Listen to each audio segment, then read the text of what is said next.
A very good night to you and a big warm welcome to you and welcome to our diocesan mission. Whether you're coming to us through Zoom or Facebook Live, whether you're using your phone or your computer, you are very welcome. Thank you for joining us tonight. Céad Míle Fáilte. This is night 2 of our mission, Moving Forward in Hope. And this, as you know, is the evening part of our daily mission schedule. So there were plenty of things you could get involved in throughout the day. And if you missed anything, you can go back to it and listen and interact in that way. We're delighted you're here tonight. The format of the night is our special guest gives an input of about 20 minutes. That's followed by a transition piece of music while we gather your questions. So we need you to participate. We'd love you to participate and to send us in some questions. So to submit a question, look at the bottom of your screen there and you'll see a Q&A message icon. And if you have a question at any point, please write it and send it in to us. Tomás Kenny will be taking your questions in and he'll feed a few of those questions to us after the piece of music. So I can't stress enough, but we would really love your participation and your input. Tonight, our special guest is Kate Liffey. Kate started work as a religion teacher, as a history teacher, and an English teacher in County Galway. But now over the years, she has played a role at a national level in several different organisations. I'll name just 3 of them. She was education coordinator for KEST, and that's a group that supports 107 Catholic schools throughout the country. She was the national director for catechetics for 5 years, and she was working with Trócaire for about 7 years as the social justice outreach coordinator. So her profile is known the length and breadth of the country, a very competent woman. Kate now has settled in Birr. She's chaplain in St. Brendan's Community School in Birr. Her husband is a Birr man. So perhaps that's her reason for being back in Birr. Now, Kate is no stranger to Kerry because Tomás Kenny has invited her down on several occasions to train our religious education teachers in various areas. She's chatted to me on Horizons as well on Sunday mornings at 9 o'clock on Radio Kerry. Most recently, she was chatting to me about a new program she's been involved in called Credible Catholics. Good name, isn't it? Herself and her family, she has 4 children, 4 beautiful little children. The youngest is 3 years and the oldest is 11. And they're all settling into Birr over, I think, about the last year and a half or so. So now, Kate is talking to us from her home place in Birr. She's talking on the theme of Sustained by Love. Over to you, Kate Liffey. Thank you very much, Mary, for that lovely introduction. And I'm absolutely delighted to be here with you all today to talk a little bit about my life and my family and my experiences of God. And I'm going to share my screen. I am already, I hope. And so I was given this topic and it immediately it totally grabbed my attention, to be honest. The word sustained, in particular, I suppose, resonated very richly with me. I've had a very ordinary life. I've had a very rich life so far, but quite an ordinary life, really, but full of really lovely and wonderful experiences. The most important, wonderful and lovely experiences, obviously, are my 4 children and being married to Jeff, my husband. So obviously, during this little presentation that I'm going to share with you now, I'm going to talk a little bit about them. I was keen as well to kind of, and here's a kind of outline of my presentation. I just by way of a few introductory comments, just to set up what I'm going to try to share. And then I'm just going to use images really to kind of go through what it is I've learned about hope and what I've learned about love in my own life so far. And then maybe to offer you a question to reflect on in terms of your own journey in hope, sustained by love. Again, the word sustained is really important, that we're kept in some way going, and that it provides a richness to our lives is really important. So that's kind of like the format that I'm proposing to use this evening for these 20 minutes. I'd like to begin with this beautiful quotation by Derek Walcott, the poet, and I'm not going to read the whole thing, but I want to focus on the last few lines, where he invites us to take down the love letters from the bookshelf, the photographs, the desperate notes, peel your own image from the mirror, sit, feast on your life.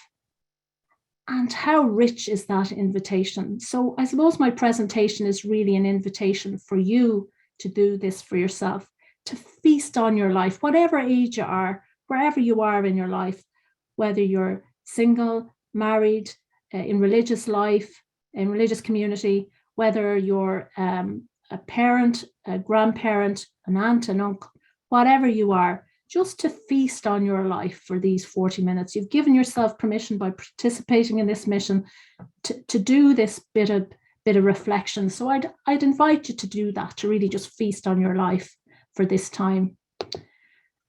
So for the Christian, there's arguably only really one significant journey. We're spiritual beings with a physical, if you like, expressed in a physical entity, but the only real significant journey there is for the Christian is the faith journey.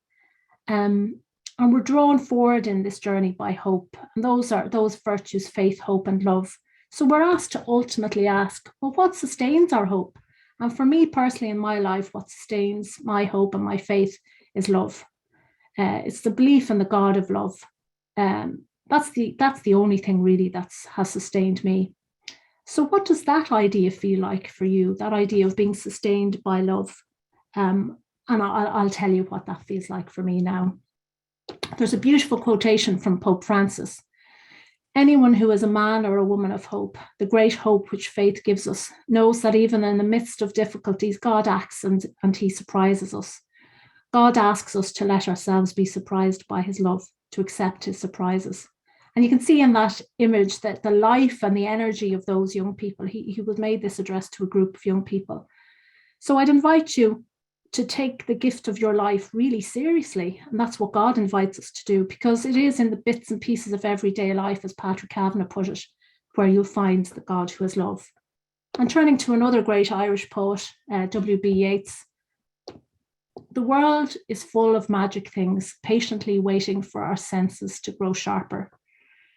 And I think our spiritual senses are the ones we seek to sharpen as Christians by allowing ourselves to become more and more aware of the God of love, who seeks to continually surprise us with his love for us. And obviously, as I said, participating in this mission as part of the Diocese of Kerry is one way of doing that. Personal prayer time, spending time in nature, showing gratitude for all that we have in our lives, being alive to one another in love, enjoying life. The word joy is important there. The sacraments are all other ways we can sharpen our spiritual senses. The quotation I'm going to share with you now really resonates massively with me also. This quotation from Bishop Donal McKeown: faith involves magic moments of discovery, a treasure uncovered under the dirty clay of a nondescript field of our lives, or one valuable pearl in a mountain of oyster shells. Faith is closer to the magic of being surprised by love than to being convinced. There is a place, and as an ORE teacher, I'm familiar with that place of trying to convince people, but there's also a place for us as individual Christians to dwell really richly in those magic moments and to ask, where have they given me hope? What have they taught me about love? And specifically, what are they telling me about the God who is love?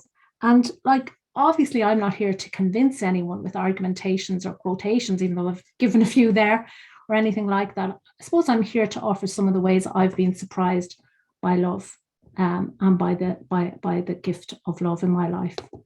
And I'd like to begin by sharing little present I gave my husband for Christmas.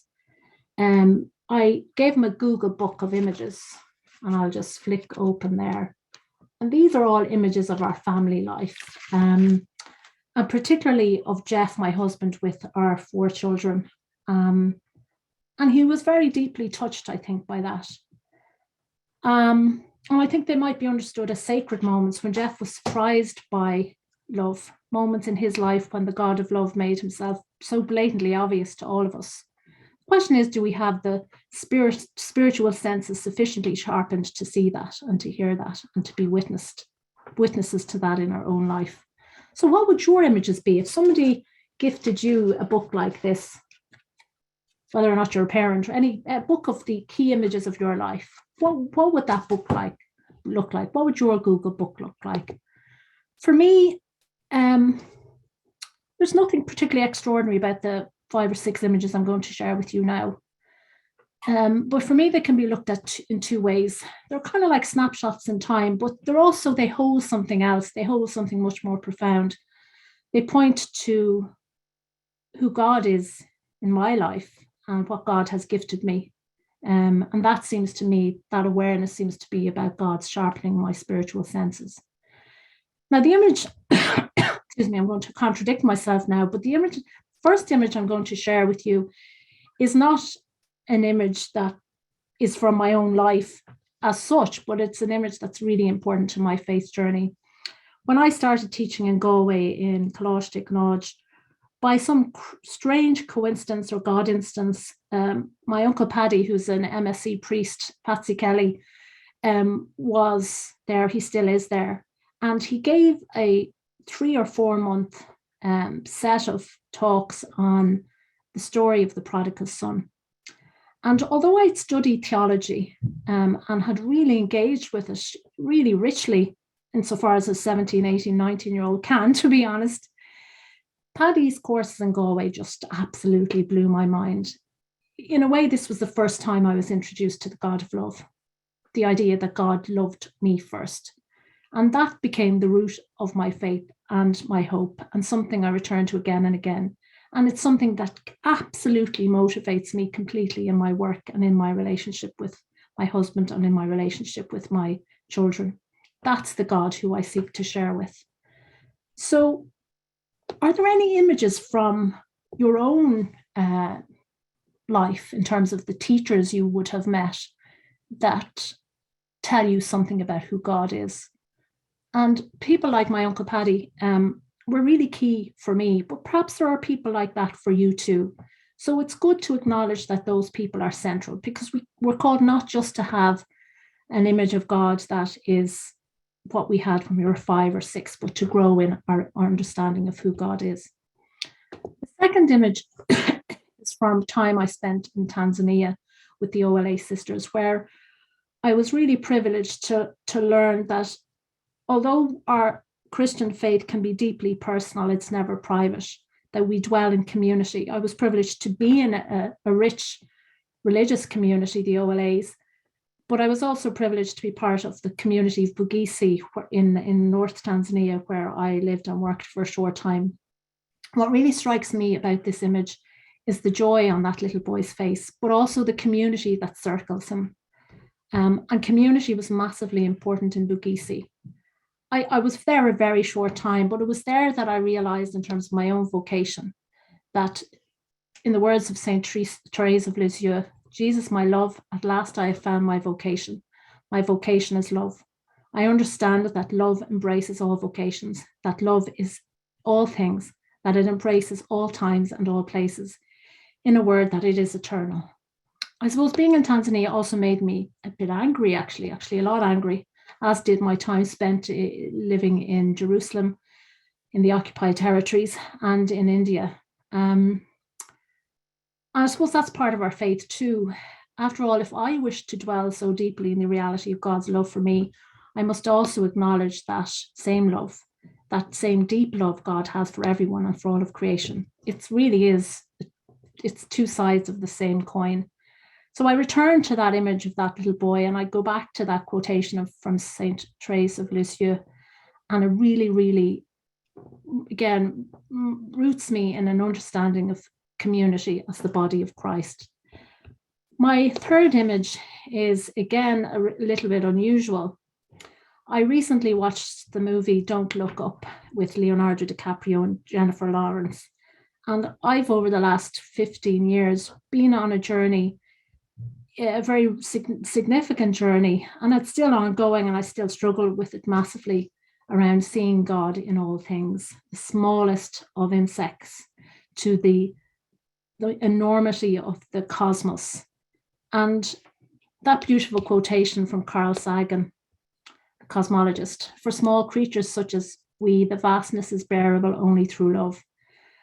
And somehow or another, and again, I'm still in the middle of all of this thinking and all of this work for myself as somebody who can be quite cerebral, and getting out into nature is always a challenge.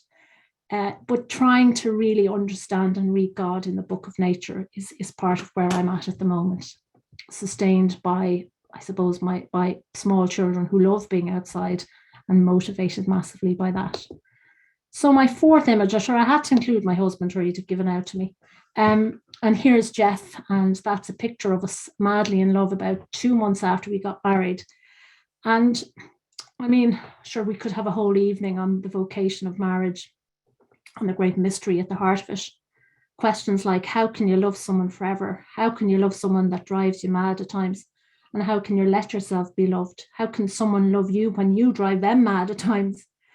And these questions are asked and answered for me in the at times absolute mayhem of ordinary life with 4 small children. Where's your school bag? Have you done your homework? What bin is it that we have to bring down today? And yet somehow for me, God is there in the middle of all of that, not in a neat, tidy package with a bow on top, but in the absolute messiness of it all, and in the will to continue, to seek life, to give life, to energize, to have joy, and to find love. And I've been very lucky in the husband that I have. We're absolute polar opposites.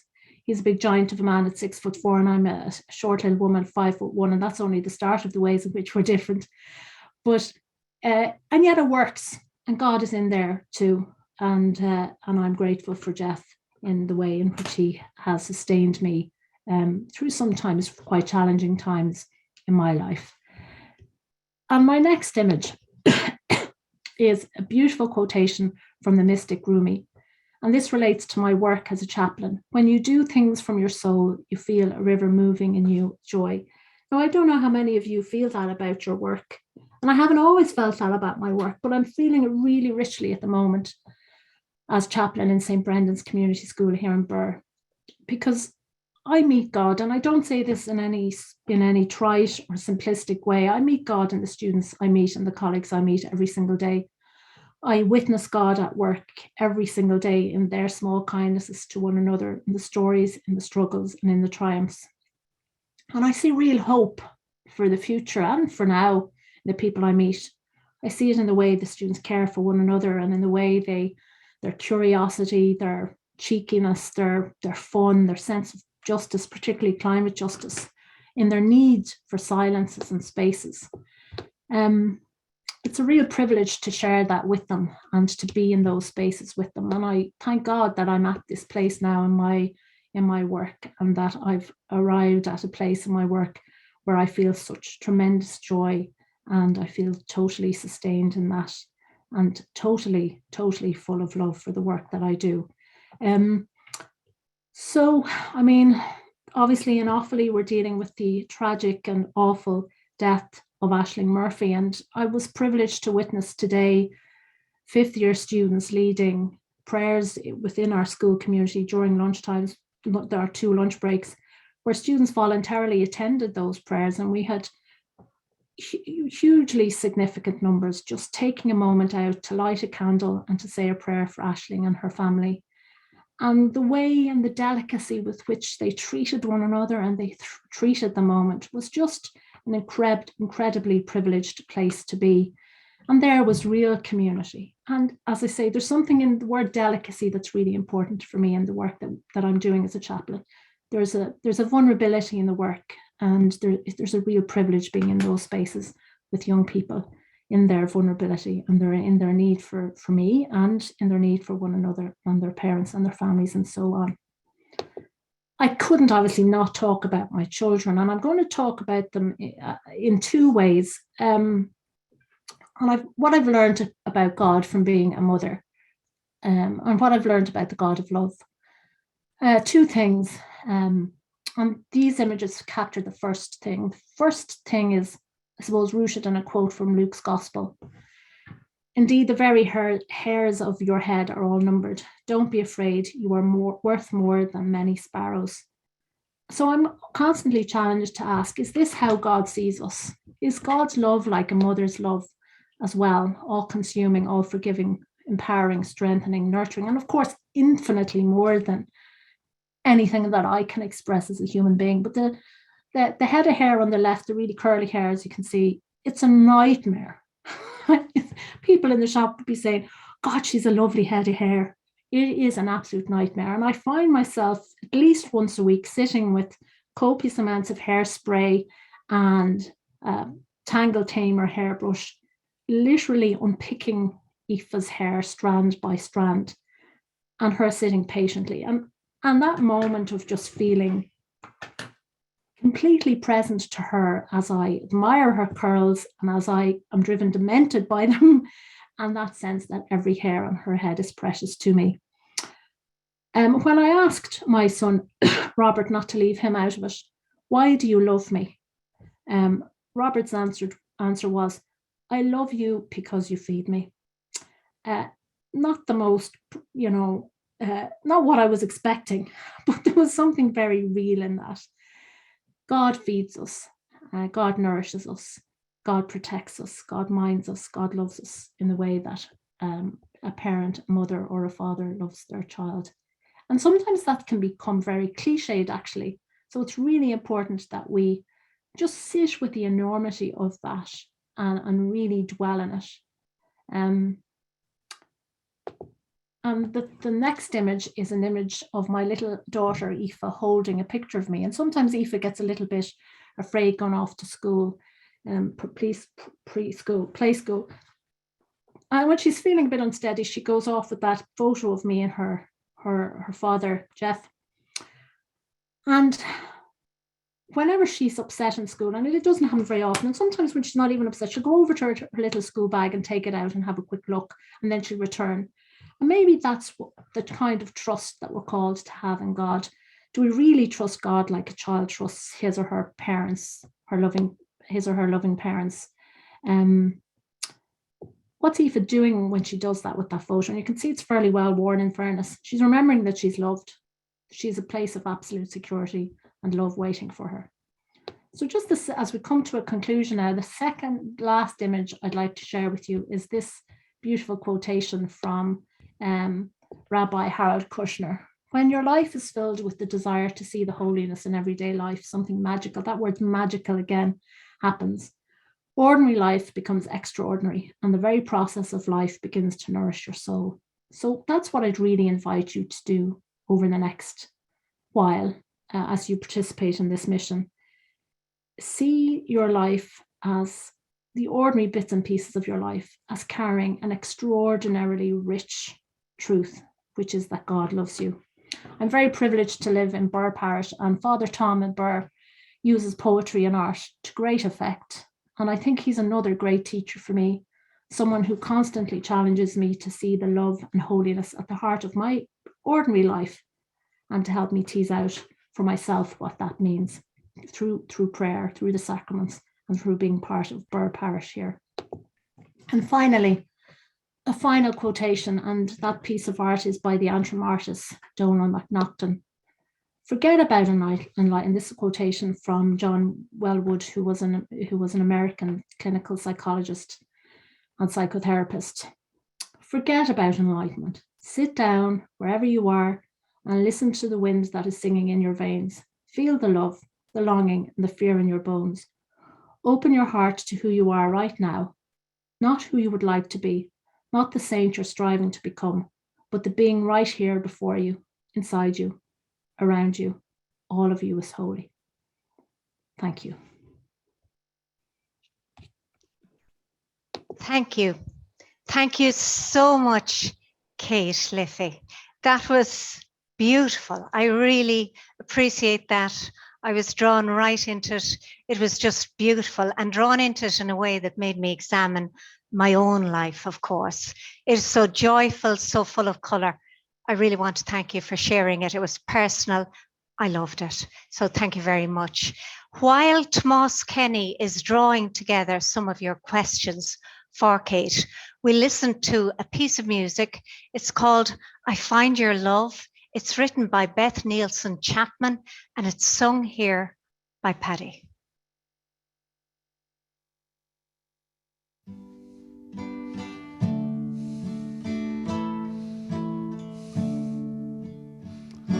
I'll catch your smile on someone's face, your whisper in the wind's embrace.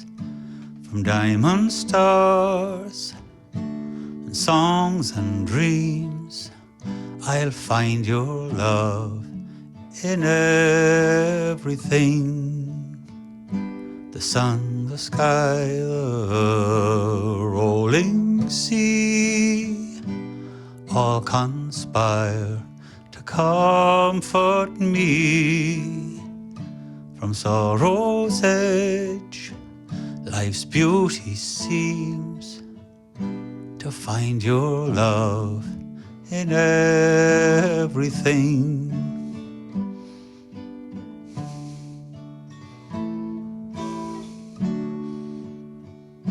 I've come to trust the hope it brings to find your love in everything.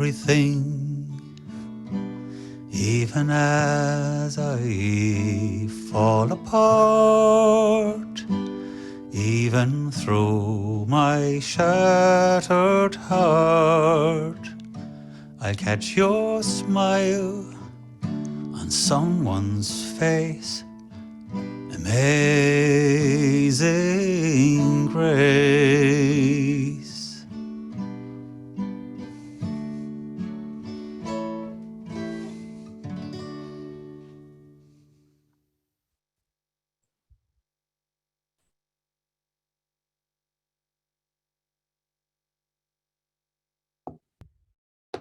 Tomás Kenny, I hope you're there joining us now with some questions. Tomás. Hello, Mary. Hi, Tomás. Thank you very much for joining us. And Tomás, in fact, you're the person that first introduced us to Kate and brought Kate to the diocese. So thank you very much, because tonight has been wonderful. Have you got some questions for Kate? Yes, yeah. Thank you so much, Kate. That was great. Just a few comments and following on from that, maybe a few questions, if that's okay. So what came through from a lot of people were the whole idea of your images from your own life and how they're great ways of connecting you to God. That came through a lot. People liked that. And how family sustains you. People like that also. Doing things from your soul, that came through very much in the comments. And of course, meeting God in people's vulnerability. And I'm sure you see that very much in your own work as a chaplain. So just leading from that then to a few questions. So one that came through, outside of the conventional ways of connecting to God, how can your faith be nourished in less conventional ways? That's a really good question. Isn't that what they always say when you can't answer it? You always start by saying, that's a really good question. Great question. I mean, for me, there's very little places where there isn't the potential to be enriched. I mean, there's strange things that your children might, for me, strange things that they say to me, like in the run up to Christmas, there was all talk about who was getting what for whom, and my little 3-year-old, who seems to be permanently in the bed with me, turned to me in the middle of the night and she says, Mommy, the only present I can give you is my love. And so like that's that's a way that I'm sustained. Little things that don't come out of anything I do or say, but something that comes from deep within her. For me at the moment, in terms of the students I'm working with, philosophy is actually, it's not particularly unconventional, but Albert Camus, the existentialists, were hugely important to me in terms of my own faith journey. Reading in general, movies. It goes back to that thing about the spiritual senses, which I'm learning and trying to fine tune through my life. But there's fairly much nowhere that isn't a space that, you know, you can find something about God and yourself. And that's really important. I think Patrick Kavanagh sums it up very well. And you mentioned that, like meeting God in the bits and pieces of everyday life, just walking down the street in the daylight today, you know, so much potential to meet God. And another question, Kate, and quite a powerful question. There are lots of magic moments and sacred moments, and you've alluded to a lot of them there. But what about the black moments or the dark moments in life? And where is God in that? Yeah, that's another really good one. I mean, there's nobody who gets to a certain age in life, and I'm at that age, that you haven't had those moments or you haven't had those experiences. And myself and Jeff have had them, you know, in our family. And, you know, the move to Burr was massive because we're moving in with Jeff's mum. I'm not saying, by the way, that's a dark moment. It isn't. but I mean, everyone has challenges in their life. Sometimes I don't know. To be honest, you just get through things, and you can have random conversations with people on trains, or, you know, where you see a glimpse, a bit of light through the crack. And people massively sustain one another. But sure, isn't that the responsibility of the Christian community, to be body of Christ together, that we are actually supposed to? It's not magic. It's not superstition.